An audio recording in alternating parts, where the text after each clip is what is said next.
morning. Good morning. How's everybody doing? Awesome. Good. All right. Yeah. That's okay. Yeah, I know where I am.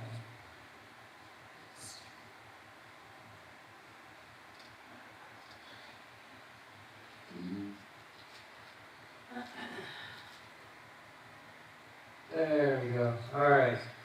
So we started talking about relational dynamics. What was last week? Do you guys remember what the 3 R's were?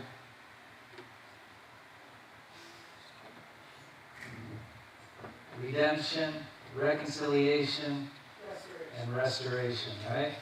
Now we talked about how this is what Jesus affords all of us. This is what He does with each and every one of us. He redeems us, He reconciles us, and He restores us, right?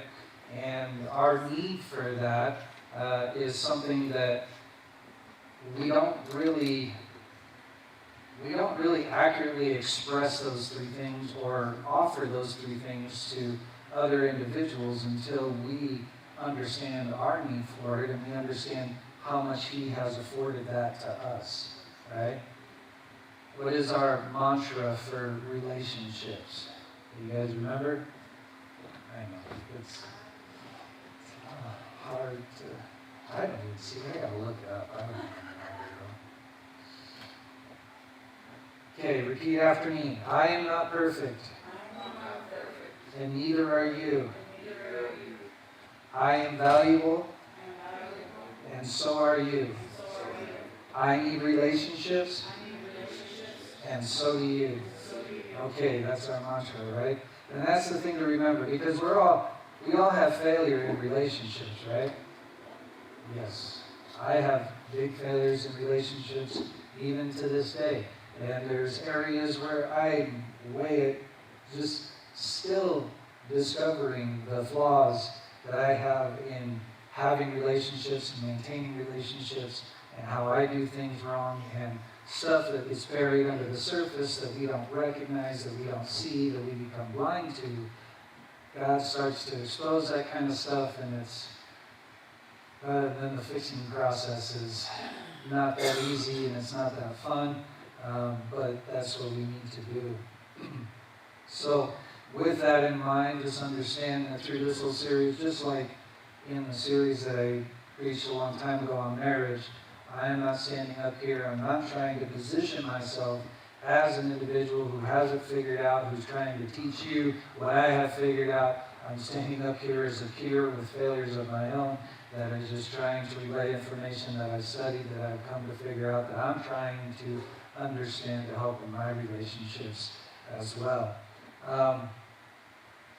Every night before Noah goes to bed, at the end of our little routine, right before he goes to sleep, I have him say back and forth with me a few things. And the very end of what I tell him is, I say, listen to, and he says, everything. And I say, don't believe, and he says, everything.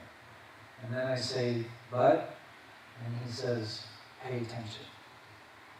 This is, I've in the nights when I go to put him to sleep, I'm trying to speak into his life key statements, key phrases, key things that I want to be embedded in his person as he grows up. And so in doing that, some of what I have been telling him is listen to everything. Don't believe everything, but pay attention. And this is really a key component of relational dynamics. Okay? In order to effectively communicate, our title on, or our message today is on communication. And it's actually two parts on the communication. But in the area of communication, we listen to everything. We don't believe everything we hear, but we pay attention to everything that's going on.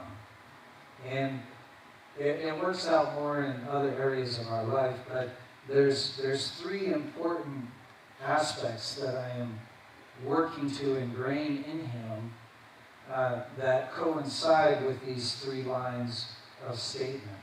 The first one is in listen to everything. This is really talking about the art of communication. How do we even begin to effectively communicate in this dialogue situation where we find ourselves talking with another individual one-on-one or talking in a group of people? The first thing we have to do is we have to listen. And we have to listen to everything that's being said. The next thing that I'm trying to convey in the don't believe everything is the art of discernment. I don't believe everything. It doesn't mean that you don't trust people. It just means that you weigh what is said and you take everything that is conveyed in communication, and then you can actually discern, okay, there's thinking patterns in that. I can see areas where things that have been ingrained in an individual are coming through in this conversation. I can hear things that, I can actually hear different people that they've been listening to because of what they're saying about this. So it really gives you that area of discernment. And then the last one is by paying attention. It's really about the art of observation. And so when we're coming into these communication roles, we're really looking at these three aspects where we are becoming active by listening, we are discerning by not just swallowing everything that's said, and then we're observing, we're being very observant because we're paying attention to everything transpiring in the dialogue. Definition of communication is a process by which information is exchanged between individuals through a common system of symbols, signs, or behaviors. You know what's lacking in that definition? What's not there? Talking, right? It's actually a statistic, and it's all psychologists, scientists, they actually believe that most of communication is nonverbal. There's another slide up there there it is. She hit it already. 93% of all communication is nonverbal. That's pretty big. That's really big. Right? I mean, we focus in so much on what's being said, but what's being said is the smallest percentage of all communication. There's a rule when it comes to communication. It's called the 7-38-55 rule. And what that breaks down into is 7% of the communication is verbal, 38% of the communication is in tone, 55% of the communication is in body language. So your body actually speaks more than any words that you ever say.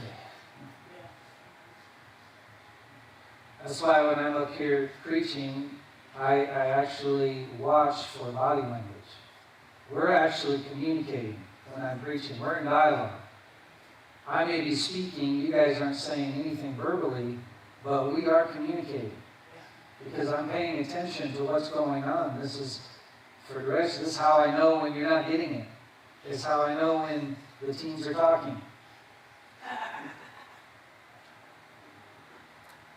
It's how I know.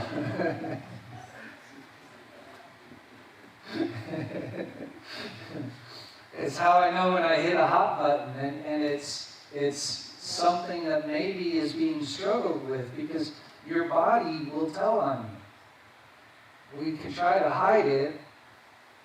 The most masterful communicators can't even hide it. their body just naturally reacts, instantaneously reacts to things that are being said. And so, I mean, you can read it. It's, you know, not that hard.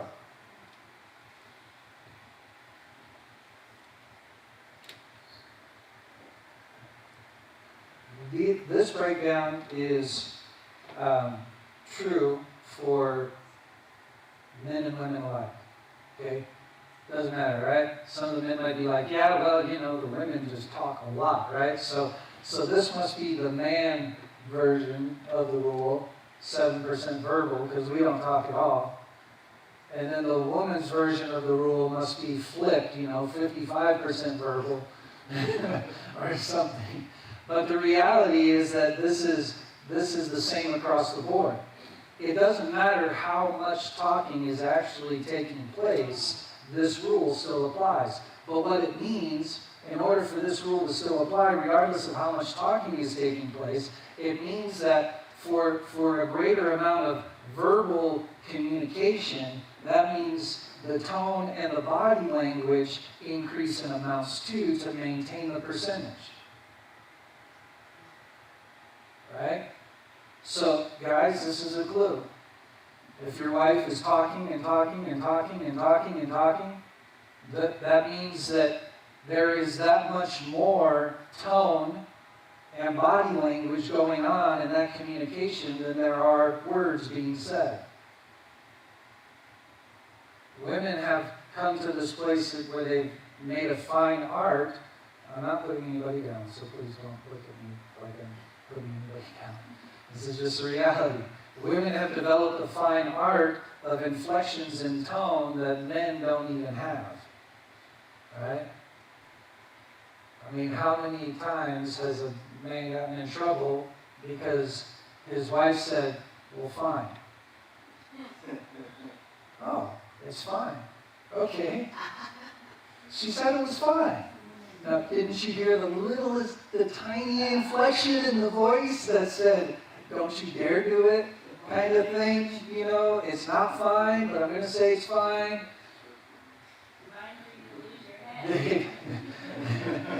They've mastered the art of tonal subtleties. That's the word I was looking for. And body language subtleties.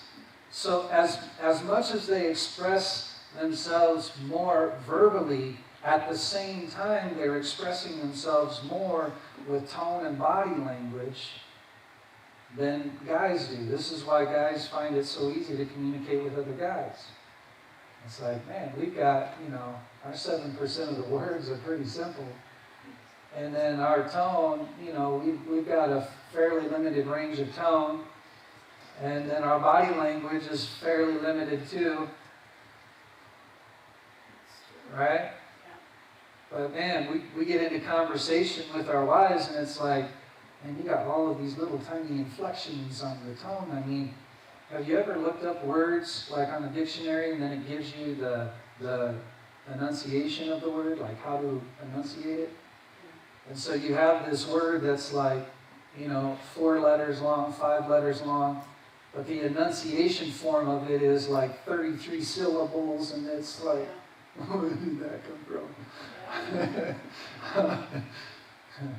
And you see all the little inflections and all the little, that's kind of the difference. So we get ourselves in trouble because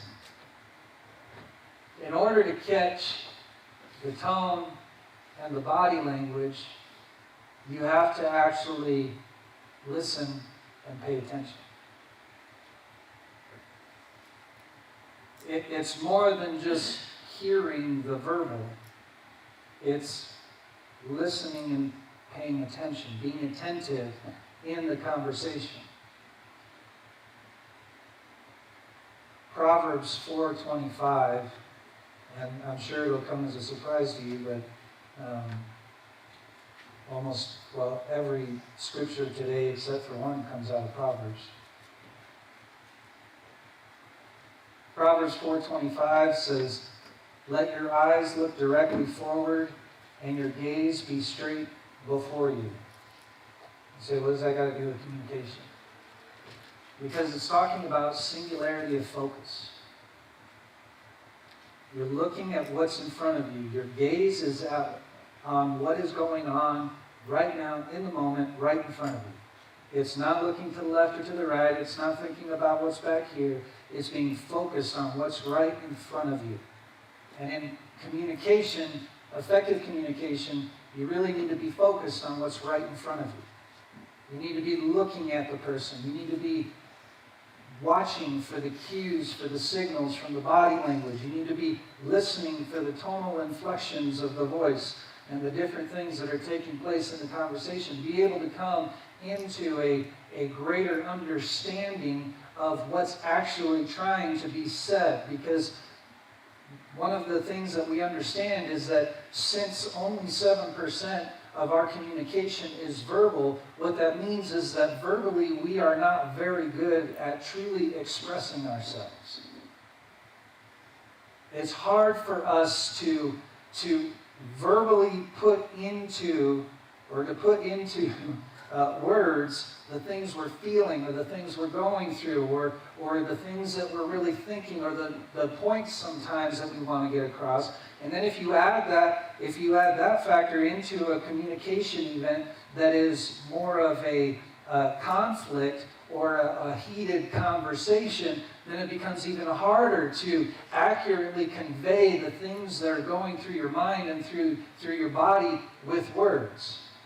And so to really come up with an effective and really grasp where another person is coming from, you really need to listen and pay attention. You need to hear the tone. You need to watch the body language. Because sometimes our words can betray us. Sometimes our words aren't really what we want to say. We just don't know how else to say it.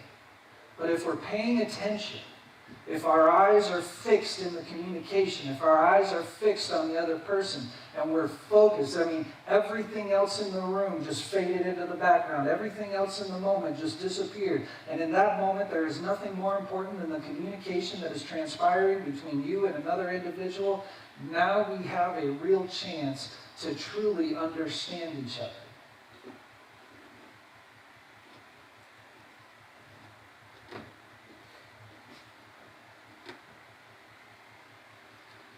This impacts even our relationship with God.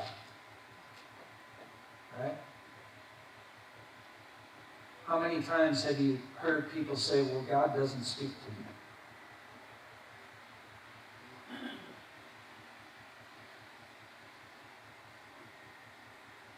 If we are created in the image of God, and the rule applies for us, 738:55, do you think that that's possible to exist with God as well? That maybe when it comes to our relationship with God, that only 7% of that relationship is verbal,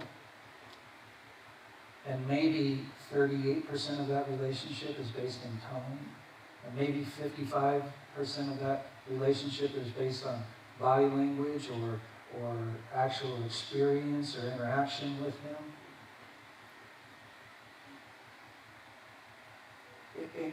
See, God is speaking all of the time. You say, well, I haven't heard the voice, the actual words that God is saying. Well, have you felt His presence? Has He jumped into your day? Has He touched certain things in your life? Has He exposed certain things in your life? Has He... See, some of this communication with God could vary, a small amount could actually be the verbal. And we could be, because we're so focused on catching the verbal from God, we actually miss all of the other ways He communicates with us. And then we get frustrated because we don't hear the verbal, but if we would actually just go back and look at our life, we would see that God's been communicating with us our whole lives. And I just didn't know it. Why? Well, maybe sometimes it's because I'm not really paying attention. Maybe it's because I'm not focused on this relationship with God. Like, I've got my eyes locked on Jesus and my gaze looking straight forward at Him. And it's all about us. And in those moments, I am 100% attentive to His every move. We look at Jesus as He walked on this earth, and He said, I only do what I see the Father doing. And we think, man, Jesus must have had this.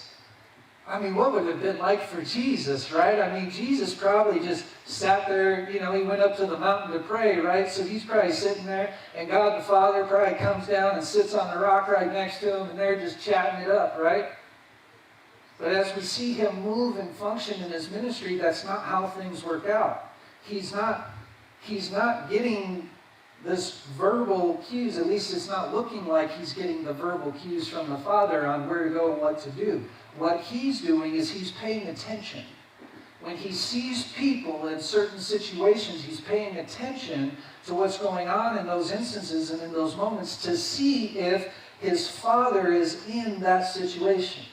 And if His Father is in that situation, then He does what He's seeing His Father do in that situation, and He's picking up on the nonverbal cues from His Heavenly Father on how to function and act in any given situation.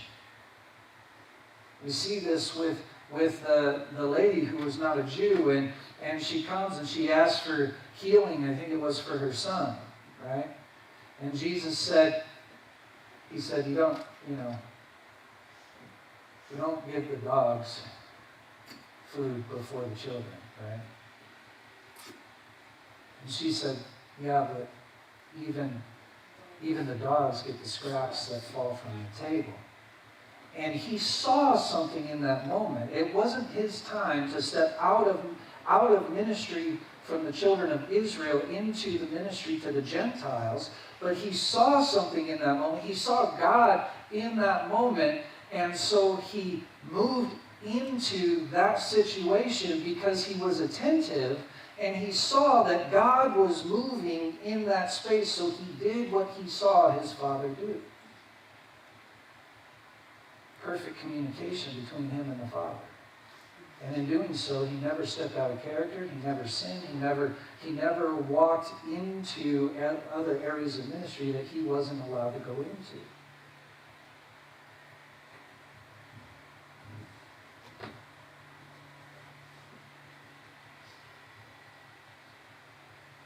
What we understand by that rule is that if we're only looking for the verbal, whether it's from God or whether it's from each other, then we're actually missing 93% of the communication. We're not really picking up on that. Proverbs 2, 1 through 5.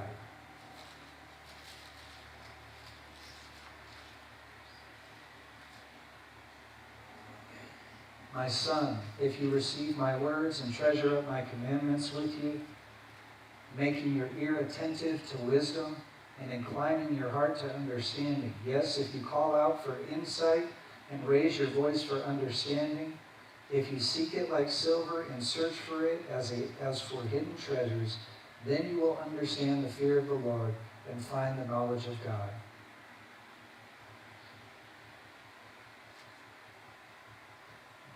This works in our earthly relationships too. What should our desire in our earthly relationships be? It should be to seek wisdom and to gain understanding. Base love.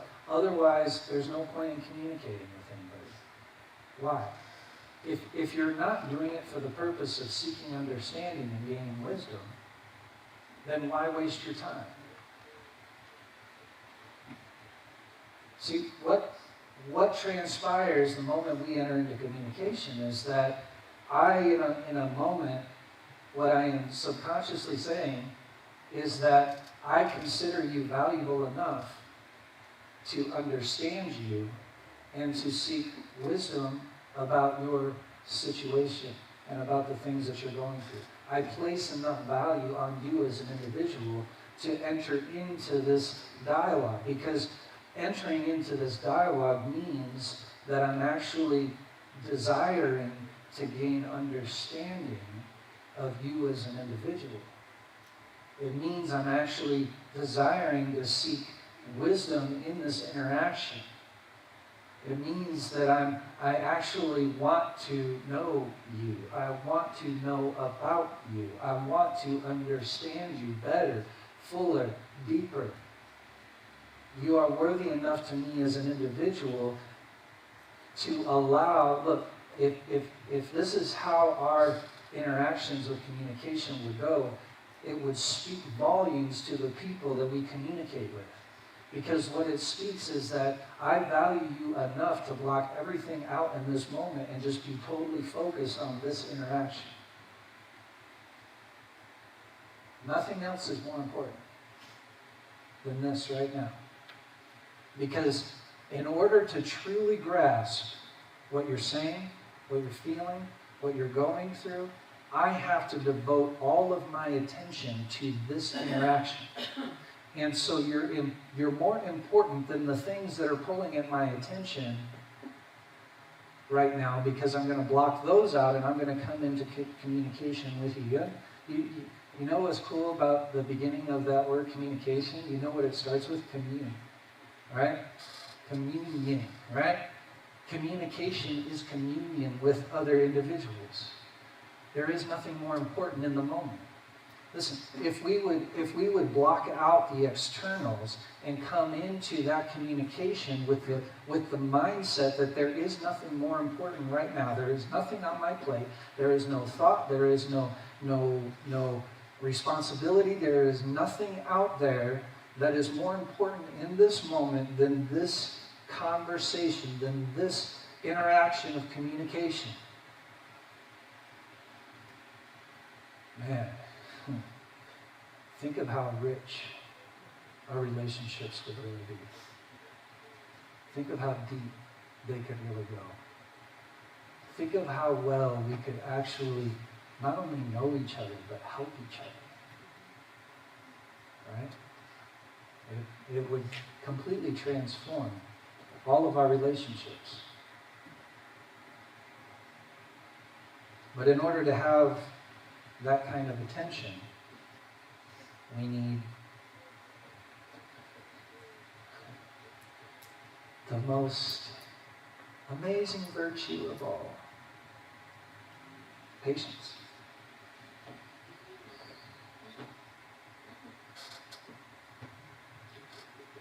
Without patience, there is no effective communication. Do you know what communication without patience is called? Yelling? A fight. Yeah, you're pretty close. Yeah, it's called a fight, an argument. That's communication with no patience. Because I am not willing to wait to hear what you have to say because I have something I have to say. I am not willing to listen to what you're saying because you need to listen to what I'm saying.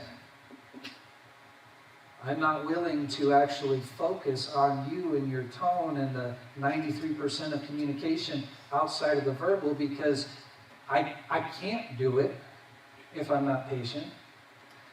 Because I've already got my mind made up of what my response is going to be, that I'm going to tell you that you have to listen to me. See, removing patience from the communication puts all of the demand in this communion. It strips it from being communion, and it puts all of the weight on the other person. No, I demand that you pay attention to me. I demand that you hear what I'm saying. I demand that you catch my tone, that you catch my body language, that you catch everything that I'm bringing into this conversation. And until you show me that that's what you're doing, I refuse to give that back to you.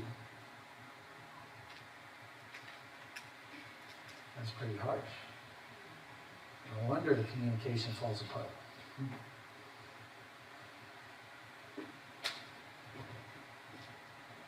Proverbs 16:32.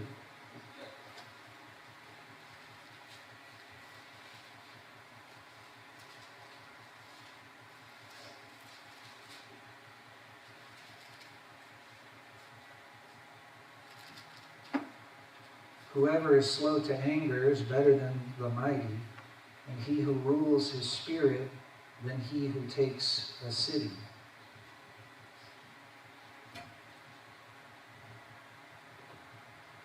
Whoever is slow to anger, patient. Whoever is patient is actually better than a warrior. It's contrasted. It's better than the fighter. He who is patient is better than the fighter. He who is slow to anger is better than the fighter. And he who controls himself in this dialogue is better than the person who captures the city. See, there's this contrast going on. And what it really speaks to is the adverse. If I'm not patient, then what am I really doing in this communication? Well, I've set myself in the position of conquest. I am going to have conquest in this interaction. And by the end of this interaction, there's only one thing that I want to hear from you. You're right. And if I don't hear you're right, I'm going to keep breaking in to have conquest and to capture this interaction. You know what you're right usually signifies? I've really tried in my life to not use you're right until I actually mean it from a place of true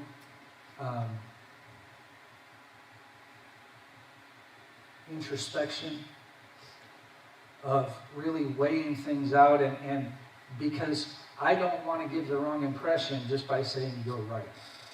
Usually you're right is just a get off me, right? It's like, you're right, yeah, okay, cool. But what it really means is that I didn't just listen to anything you said. I really don't care about anything you said. I'm just trying to stop this heated interaction. You can use the term you're right in a right way, but it needs to come from a place of thoughtful consideration until you really see, you know what? No, they really are right. And then I can come to them and say, you were right. And mean it, and it's true. But in the heat of the moment, that term, you're right, is usually just trying to blow the other person off and stop the heated interaction. You know what you're actually looking for? You know what the proof is that you're really listening in a conversation, that you're really paying attention, that you're really engaged in this conversation? The proof of that is when you can relate back to the person what you believe they are saying and they say, that's right. If you're looking for a you're right, then you're approaching the communication in the wrong way. But if you're looking for them to say, that's right, then it means your intent and your desire is to truly understand them and their position and their feelings. Because when you relay back to them what you believe they are saying, they will do one of two things. They will either say, no, that's not right. This is what I'm feeling, and they'll rephrase it for you so you can understand better. Or they'll say, that's right, which means, yes, you exactly right on point with where I'm at. And from that place, then communication can move into effective problem solving in other areas.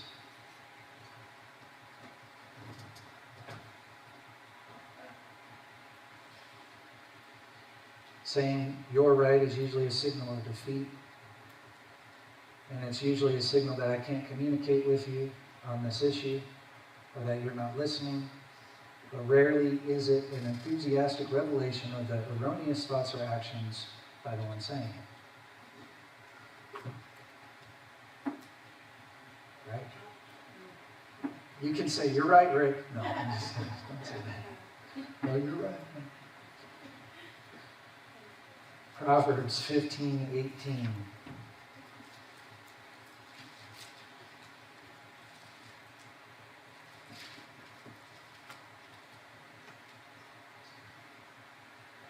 A hot-tempered man stirs up strife, but he who is slow to anger quiets contention. Patience. Patience in the communication. Do you know where you draw your source of patience from in the midst of communication? By continuing to remind yourself that you are entering this communication because you actually value the other person, that you care about them, and that they are worth your attention and your time to understand what is really going on. And if you can remind yourself of that in the midst of the communication, you will maintain your patience throughout the entire communication. Because you will realize that the best thing to have happen is not for us to blow up and walk away. But the best thing to have happen is to come to understand it and to figure out a path forward. And so I'm going to commit myself to this communication process until we have come to a place of understanding where we can figure out paths forward. Patience. Let's talk about the last aspect of communication. The fun one. The difference between listening and hearing.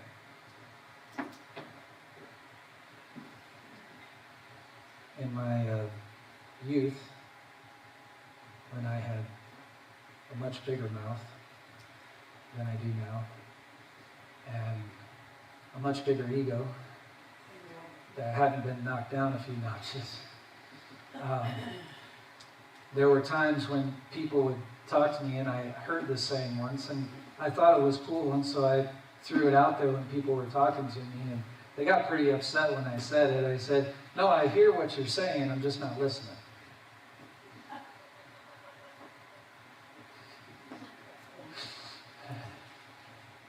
Pretty effectively stopped communication.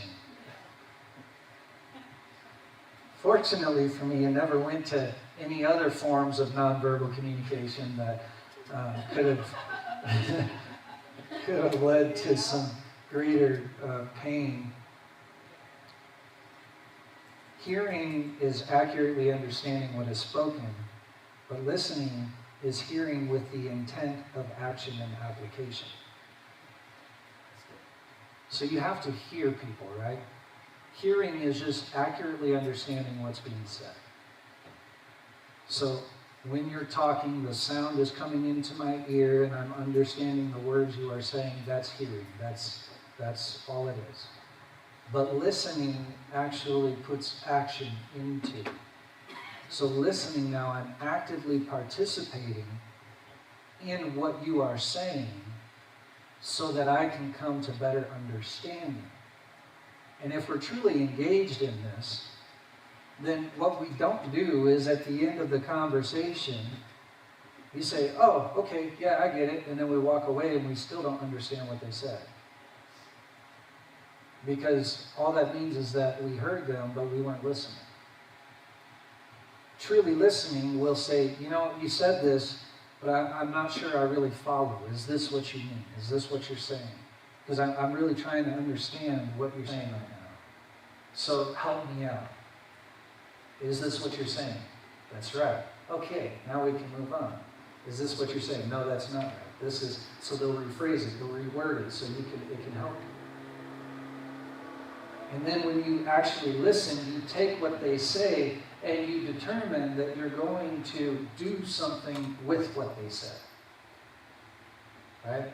You'll actually say, "Man, out of this conversation, this is what they shared, and these were my faults."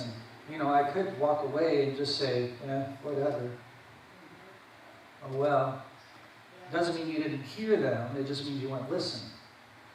Listening says, now they pointed out some of these areas where I'm failing, and so what I'm actually going to do is I'm going to actually do some things to try to make this thing right, to how to make this up with them. And I know this isn't going to be a quick process. It may take a while to get done, but I'm going to do what I can to put into action the things that you have shared with me, again, because I value you as an individual. So I'm going to do this.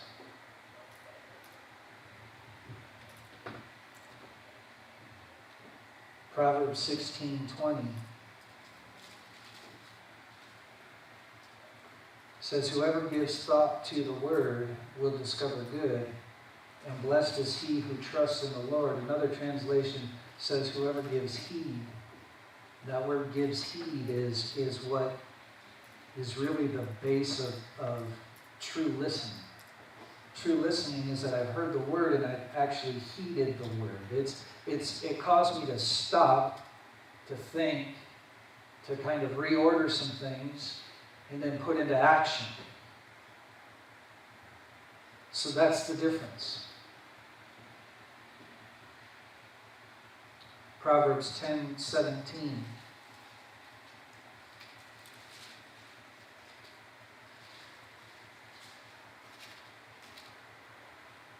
Whoever heeds instruction is on the path to life, but he who rejects reproof leads others astray. That heeding, that taking heart to what's being shared. Yes, I did. Yes, I'm wrong. Yes, I will change.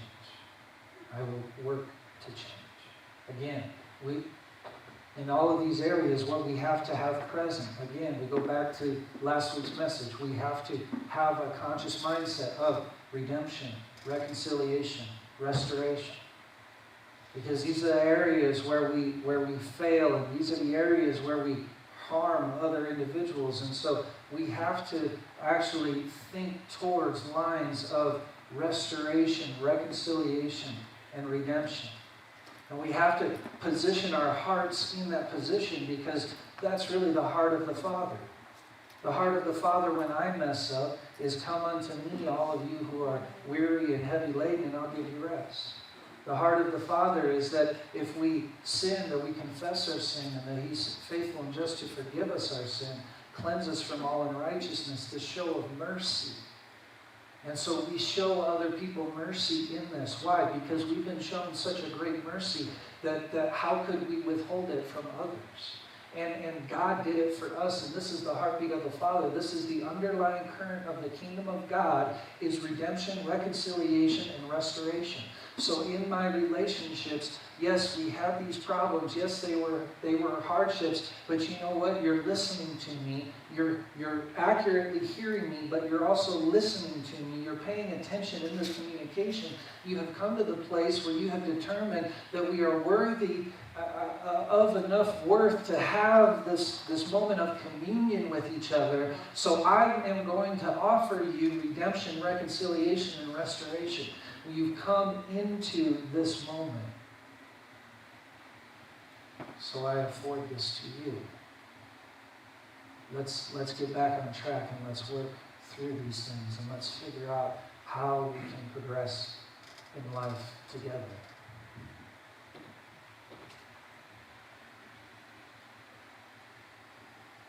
It's interesting that when we look up that word to heed, and we're talking about listening, in the original Hebrew, this is where we get the idea of the watchman. The watchman on the wall, the Bible talks about, to warn the city, right, when stuff is coming. Because they're so attentive to what is on the horizon. They're paying attention. They're listening for the sound. That when they hear the sound, they run into the city and they tell the city, get ready, something's coming. It's coming. It's that same understanding. So in our relationship with God, right, pull this back out of personal relationships with others and put it back into our relationship with God. How do we interact with God on this? How many times can we hear what God is saying, but we're not listening? If you want proof of that, how many times do you read your Bible, but don't follow through with what you see? That means you were hearing, but you're not listening. Don't be hearers of the word only, but be...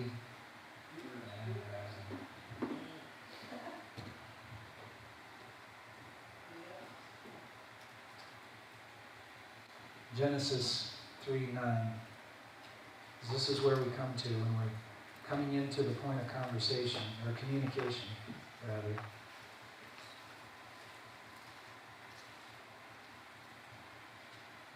says, "But the Lord God called to the man and said to him, 'Where are you?'" And this is really the point in conversation and communication. When I come into communication with somebody, have you ever been talking? Probably happens more to men than to women. But have you ever been talking to your spouse, and all of a sudden your spouse says, "Where are you?" Oops. It means I totally missed everything you had said up to that point. Why? Because even though I was engaged in conversation, I wasn't effectively communicating. I wasn't really engaged in communication because I was completely checked out. My mind was somewhere else. My thoughts were somewhere else. I wasn't keeping my gaze and my focus in front of me. And because of that, I am not. When there's one-sided communication, you can tell, right? Pretty easy. You get that. I shared a post on Facebook. Yeah. It's like I can look at you while you're talking. I can nod my head, throw out a few yeahs, and not hear a word you're saying. They said that's a great quality of a pastor. This is my biggest struggle in communication. My biggest struggle is blocking out everything else and focusing solely on this moment, this time. My hardest, hands down, my biggest failure in all communication is being present in the communication. A lot of bad things happen as a result. Sometimes I agree to things that I didn't know I agreed to. Sometimes I make promises I didn't know I made or forgot shortly after. Why? Because as soon as the communication's over, it's like we're communicating, it draws my attention just enough to say, oh yes, okay, this is what I'll do, boom, attention gone. And because it's that quick, it doesn't put in my mind that I've actually said I need to do this or I'm going to do this, and I go about the rest of my day, and next thing you know, it's 5 or 6 days later, and I'm like, oh, I forgot.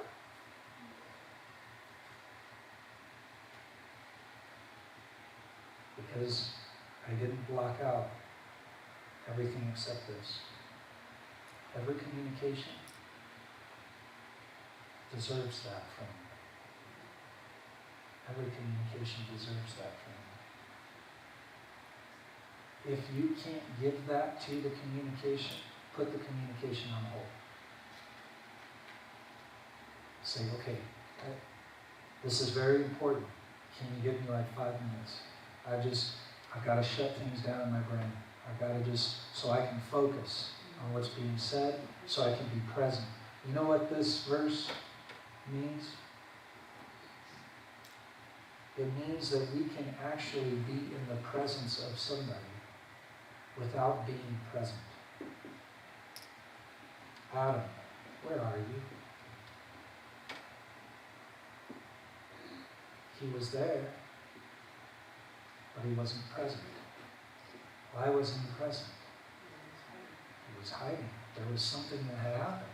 This doesn't necessarily mean that's the underlying current in every situation. But what it means is that I can come into the present. Do you realize that in my relationship with God, I can be in His presence without being present? Yeah. That's actually kind of scary to think about. That I could be so bound up with the things of this world that I could actually be right in the presence of God and not even know it. Not even recognize it. Holy Spirit's trying to give me direction, trying to give me, go this way, don't go this way, go that way, and I'm just walking right on through it. And I don't even catch it. I don't even hear it. And then when the fallout happens, God, why didn't you tell me? No, see, I was communicating with you, but you weren't present in the communication. You weren't communicating back with me. There was no communion in that moment, and so you missed what I was trying to communicate to you.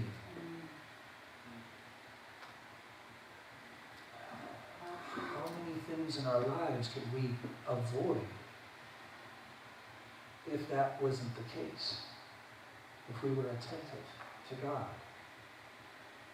if we gave Him the focus in our relationships with each other, right? Spouses. How much hardship in our home could we actually save if we were actually just present in communication? One of the things that I don't think we understand, and I hadn't always understood it either, was that when we exchanged the rings, what in effect I was saying is that there is nobody on this earth that I value more than you. There is nobody on this earth that I would rather be in prolonged communication with than you. I value our communication so much that I am willing to commit the rest of my life to enjoy the interaction of our communication. And you are the one that is more, that should be catching my attention more than any other distraction, than any other thing. And so we come into these moments, I made a vow that I would be fully present. I didn't see it that way. I'm slowly coming into that understanding. And as I'm coming into that understanding, thankfully there's a lot of mercy between us.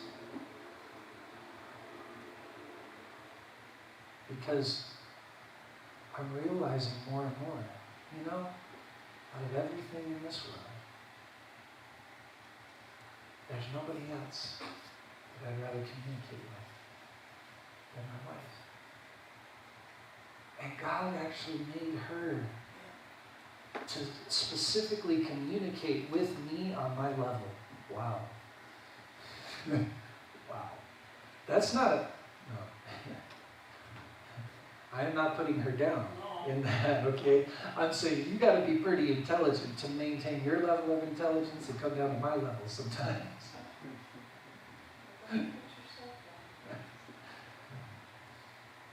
But we work together to learn and communicate. We should be able to read each other like a book.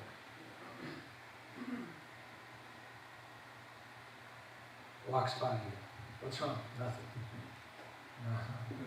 No. We've been married too long. See, you didn't even have to say anything. That 55% body language, yeah, it's kicking out pretty good right now. What's wrong? I'm good. No. What's wrong? There should be this, okay, why is she asking me that? Because she looks at me and says, you are valuable to me. And it is my desire to seek wisdom and understanding about what is going on with you. So what's wrong?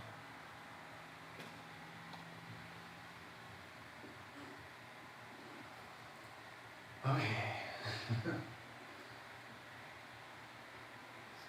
This is effective communication. It's lacking in our world today. Yes. Big time. So as I close,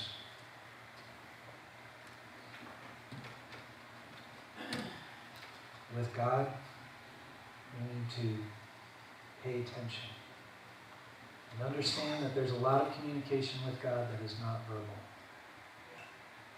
And to be watching and aware of where He is moving, what He is speaking through what He is doing, so that we can enter into communion and communication with Him in those moments. With others, it's the same. Spouses, pay attention, look, watch, read, listen, be patient. Heed what the other one is saying. Again, you decided once that this person was the most important of all possible human interactions to maintain and focus on. You made that choice. So do it.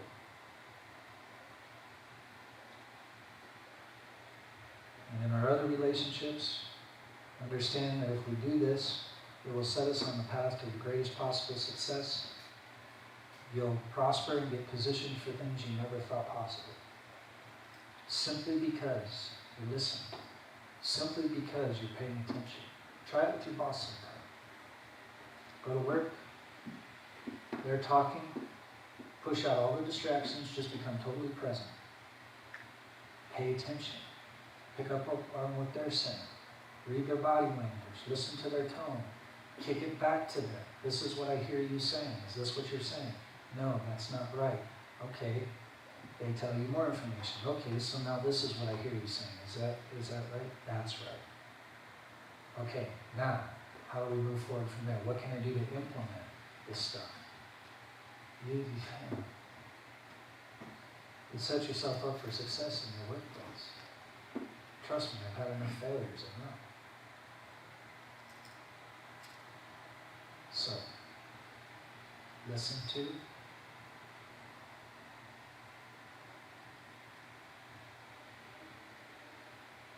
everything. listen to everything. Don't believe Everything. anything, but pay attention. Lord, we just thank you for your word. Lord, I just pray that as we continue to move through our lives, Lord, and in relationships with others, Lord, that you would give us great grace, that you would show us how to give mercy to others, and Lord, show us how to become better communicators with everybody that we interact with. We love you so much, Lord. I just pray that we just get excited, Lord, that we can actually walk through this world and truly hear and truly listen to what people are saying, and truly determine and have discernment and be observant to the things that are going on around us. Our lives would be full and rich as a result. We love you and we pray this in Jesus' name.